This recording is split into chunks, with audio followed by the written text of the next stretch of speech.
විනිශ්චයකාරුන්ගේ විශ්‍රාම කාලය අවුරුදු දෙකකින් දීර්ඝ කිරීමෙන් නඩු අහන එක ඉක්මන් වෙන්නේ කොහොමද? දඩුවම් දීම ඉක්මන් වෙන්නේ කොහොමද? අන්න ඔබ කියන අධිකරණයේ ස්වාධීනත්වයේ කියන ප්‍රශ්නේ එන්නේ එතනයි. මගේ කාලයක් අරගෙන හරි විද්‍යානුකූලව පැහැදිලි කරන්න විශ්‍රාමික වයස 62 වුණා කියලා නඩු ගොන්න අඩු වෙන්නේ කොහොමද කියන එක වටේ යන්න බෑ පැහැදිලි කරන්න. ඇතුළතින්ම හොඳ අය එකට එක් වෙන්නේ ඇතුළතින්මයි. එස්ලෝන් ඇතුළතින්ම හොඳ වෙමු. ඉඩ වැඩි සැප වැඩි හොඳටම තෙල් වැඩ 3 wheel එක TVS King එක පැදලම බලන්න. මම නුවන් බෝප්පගෙන් අහන්න දැන් නුවන් කිව්වා දැන් මේ අද පාර්ලිමේන්තුවට මේ විනිසුරුවරුන්ගේ විශ්‍රාම වයස දීර්ඝ කිරීමේ යෝජනාව දැන් මේ සභාගත කරලා තියෙනවා. දැන් ඒක මේ ආණ්ඩුවෙන් මේ කඩිකුලප්පුවකින් මේක ගේනවා කියලා. හැබැයි මධ්‍යස්ථව මේ පිළිබඳව බලන පුද්ගලයන්ට මේ තුලින් බැලුවහම අධිකරණයේ මේ ස්වාධීනත්වයට ඔය කියන විදිහේ බලපෑමක් සිද්ධ වෙනවා කියලා පේන්නේ නැහැ. දැන් මේ කරන දැන් ඔබතුමාලා ඇතුළුව නීතිඥ සංගමය ඒ වගේම විපක්ෂ කණ්ඩායම මේ කියන්නේ ශ්‍රී ලංකා පොදු ජන පෙරමුණ සමගි ජන බලවේගය ඇතුළු දැන් ওই කණ්ඩායම් මේ තුලින් රටේ මේ මතයක් හදන්න හදනව නේද මේ ආණ්ඩුව මේ කරන්න යන ක්‍රියාදාමයේ තුලින් අධිකරණයේ ස්වාධීනත්වයට බලපෑමක් සිද්ධ වෙනවා කියන එක. ඒක හරිද මේ වෙලාවේ එහෙම කරන එක?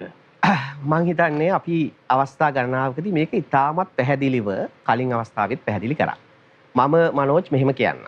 දැන් මේ තියෙන්නේ අපේ ආණ්ඩුක්‍රම ව්‍යවස්ථාව. මේ ආණ්ඩුක්‍රම ව්‍යවස්ථාවේ 107 වගන්තියේ තමයි විනිශ්චයකාරවරුන්ගේ වයස ශ්‍රේෂ්ඨාධිකරණයේ 65යි අභියාචනාධිකරණයේ 63යි කියලා තියෙන්නේ. ඒක තියෙන්නේ ශීර්ෂයක් යටතේ. ඒ ශීර්ෂය හඳුන්වනවා ඉන්ඩිපෙන්ඩන්ස් ඔෆ් ජුඩිෂරි. අධිකරණයේ ස්වාධීනත්වය කියන ශීර්ෂයේ යටතේ 107 වෙනි වගන්තියේ 5 තමයි මේ සංශෝධනය කරන්නේ. එතකොට දැන් ඔබ ඇහුවා නිශ්චිත ප්‍රශ්නයක් ආණ්ඩුක්‍රම ව්‍යවස්ථාවට අනුව අධිකරණයේ ස්වාධීනත්වය කියන එක යටතේ ඇයි මේක තියෙන්නේ?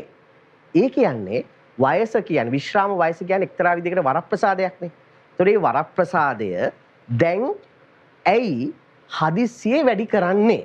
එතකොට මේකෙදි අධිකරණයේ ස්වාධීනත්වය පිළිබඳ ඇයි අපි කතා කරන්නේ? නෑ දැන් ඔබතුමා දැන් මූලික වටේදීත් කිව්වා මේ පුද්ගලයෙක් කේන්ද්‍ර කරගන්න තමයි මේක දැන් සිද්ධ කරන්නේ කියලා. මම පැහැදිලි කරනවා. දැන් ඔබතුමාලා ඒ වගේ තැනකට ලඟු කරලායි මේව ප්‍රකාශ කරන්නේ. මේ සංශෝධනයේ ගේන්නේ ඉන්න අගවිනිසුරුතුමා විශ්‍රාම යන්න හරියටම මාස 3ක් තිබියදී දැන් මේ ගෙනෙලා තියෙනවා. හරි?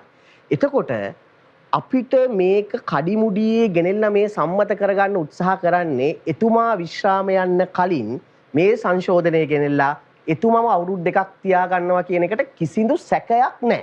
කිසිදු සැකයක් නැහැ. මොකද දැන් ආණ්ඩුව කෙලින් නොකියුවට වියංගව දැන් ආණ්ඩුවේ කැම්පේන් එක යන්නේ මොකද්ද? අපි දැක්ක දැන් කැම්පේන් එක යනවා මේ අගවිනිසුරුමා විසඳුම් මේවා මෙහෙමයි. ඇයි මේ අගවිනිසුරුමාට මෙච්චර බය? එතකොට පළවෙනි දේ මම පැහැදිලි කරලා ඉන්නම්. අපි මේ ජනතාවට කියනවා විනිශ්චයකාරුන්ගේ වයස මේ වැඩි කිරීම සම්බන්ධයෙන් සරල කාරණයක් නෙවෙයි තියෙන්නේ. ඉන්න අගවිනිසුරුතුමා තමුන්ට පක්ෂපාතී වේවයි කියලා උපකල්පනය කළා. එතුමාගේ භාවිතය, එතුමාගේ ක්‍රියාකාරීත්වය ආණ්ඩුවේ නැරටිව් එකට වාසි සහගත වෙයි කියලා කඩිමුඩියේ එතුමා විශ්‍රාම යන්න කලින් මේ සංශෝධනය කියන එක තමයි මේකේ තියෙන අඳුරු යථාර්ථය. දැන් ඔබතුමා දැන් මේ කරන ප්‍රකාශය තුලිනුත් ව්‍යංගයෙන් කියනවා නේද මේ අග්‍රවිනිසුරුතුමාගේ ක්‍රියාකලාපය ආණ්ඩුවට පක්ෂපාතී විදිහට සිදු කරනවා කියනවා වගේ දෙයක් ව්‍යංගාර්ථයෙන් ඔබතුමා කියන දේ තුලින් හැඟෙනවානේ. එතුමා එහෙම කරනවා කියලා අපි කියන්නේ නැහැ. නමුත් ආණ්ඩුව විශ්වාස කරනවා එතුමාගේ පහුගිය කාලේ භාවිතාව තුල ආණ්ඩුවට එතුමා මේ දූරේ අවුරුදු 2ක් ඉන්න එක වාසි සහගතයි කියලා. අන්න ඔබ කියන අධිකරණයේ ස්වාධීනත්වය කියන ප්‍රශ්නේ එන්නේ එතනයි. ඒ කියන්නේ ශිරාණි බණ්ඩාරනායකව මහින්ද රාජපක්ෂලා අයින් කරේ එතුමිය ඔවුන්ට අවාසී කියලා හිතලා. ඒකෙම කාසියේ අනිත් පැත්ත තමයි කවුරු හරි විනිශ්චයකාරයෙක් ඒ දූරේ තමුන්ට වාසි සහගතයි කියලා තියාගන්න උත්සාහ කරනවා නම් ඒකේ අනිත් පැත්තේ හරි. දැන් ඔබතුමාලා අරගල සමයේදී අරගල කළේ මේ දූෂිත දේශපාලනඥයන්ට ඒ වගේම වංචාකාරයන්ට දඬුවම් දිය යුතුයි කියලා. දැන් මේ ආණ්ඩුව ආවේ මේ 3-2කටත් වඩා බලයක් ජනතාව ලබා දුන්නේ.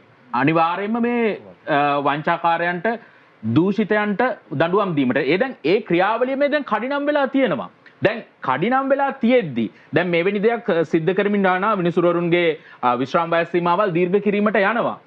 ඒ තුලදී දැන් ඔබතුමාලා මේකට විරෝධය පෑම තුලින් අර ක්‍රියාදාමයේ පිටිපස්සට යාම සිද්ධ වෙන්නේ නැද්ද? පැහැදිලිව දැන් නෑ. එහෙම කරන්න ඕනේ නැහැ. ඔබතුමාලත් එළියට ආවේ.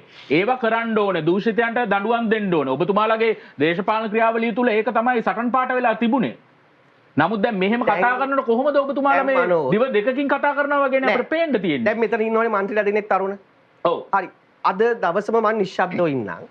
මේ മന്ത്രിලා දෙන්නට පැහැදිලි කරන්න පුළුවන් නම් විනිශ්චයකාරුන්ගේ විශ්‍රාම කාලය අවුරුදු දෙකකින් දීර්ඝ කිරීමෙන් නඩු අහන එක ඉක්මන් වෙන්නේ කොහොමද? හරි.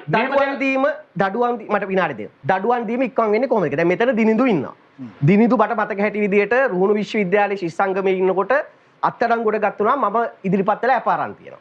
රැකියා විරහිත උපාධිධාරියෙක්ගේ අත්අඩංගුවට ගත්තම ඇපාරන් තියෙනවා. ඒතර ඔහුව කොටුව මහේස්ත්‍රාත් අධිකරණය වෙත ඉදිරිපත් කරා.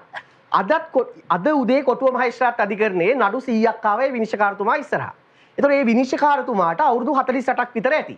එතුමාගේ වයස විශ්‍රාම වයස අවුරුදු 62 වුණා කියලා එතුමා ඉස්සරහා තියෙන නඩු 100 අඩු වෙනවද?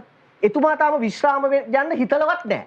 එතුමා අවුරුදු 62 වෙනකොට විශ්‍රාම යන්න හිතන්නේ මහාධිකරණේ හරි අභියාචනාධිකරණේ. එතකොට විශ්‍රාම වයස කියන්නේ එතුමාට අදාළත්වයක්වත් නැහැ. එතකොට එතුමා ඉස්සරහා තියෙන නඩු 100 අඩු කරන්න බෑ වයස වැඩි කළා. ඒ නඩු 100 අඩු කරන්න පුළුවන් කොහොමද? ඒ කොටුව උසාවියේ නඩු කල් යන්නේ රස පරීක්ෂක වාර්තා නැතුව, නීතිපති උපදෙස් නැතුව, ස්ටෙනෝග්‍රැෆර්ස්ලා නැතුව, මුඩ්ලියර්ලා නැතුව. ඒ ප්‍රශ්නේ විසඳන තාක්කල් නඩු ටික අඩු වෙන්නේ නැහැ. අනිත් එක මේ නඩු අහන්නේ ශ්‍රේෂ්ඨාධිකරණයේ අගවිසුතුමා ඉස්සරහා නෙවෙයි. මේ බහුතරයක් ඔබ ඇහුවානේ කොහොමද යුක්තිය ඉෂ්ට වෙන්නේ කියලා. යුක්තිය විශ්ලේෂණය මේ බොහෝ නඩු වංචා හා දූෂණ නඩු විභාග වෙන්නේ මහේස්ත්‍රාත්වරු ඉස්සරහා සහ මහාධිකරණ විනිශ්චයකාරවරු ඉස්සරහා. එතුමන්ලට වයස පිළිබඳ කිසිම ප්‍රශ්නයක් නැහැ. මහේස්ත්‍රාත් අධිකරණයේ සහ මහාධිකරණයේ ජජස්ලා ඉන්නේ අවුරුදු 40ක් 50ක් අතර වගේ අය. ඒ අයගේ සංගම් මේකට පැහැදිලිව විරුද්ධයි. ඒගොල්ලන්ට වයස පිළිබඳ ප්‍රශ්නයක් තියෙනවා. ඒගොල්ලෝ මේකට පක්ෂපාතී වෙන්නේ. හරි අපි අහමු. ඒ අය විරුද්ධයි. එතකොට මම කියන්නේ මේ තරුණ മന്ത്രിවරු දෙන්න මගේ කාලයක් අරගෙන හරි විද්‍යානුකූලව පැහැදිලි කරන්න අද මේ ආසනයේ ඉන විනිශ්චයකාරතුමෙක්ගේ විශ්‍රාමික වයස 62 වුණා කියලා එතුමා ඉස්සරහා තියෙන නඩු ගොන්න අඩු වෙන්නේ කොහොමද කියන එක මේ മന്ത്രിවරු දෙන්නට මගේ කාලයක් දෙන්න. හරි මම ඒකට ප්‍රවේශයක් ගන්නම්. හැබැයි වටේ යන්න බෑ පැහැදිලි කරන්න.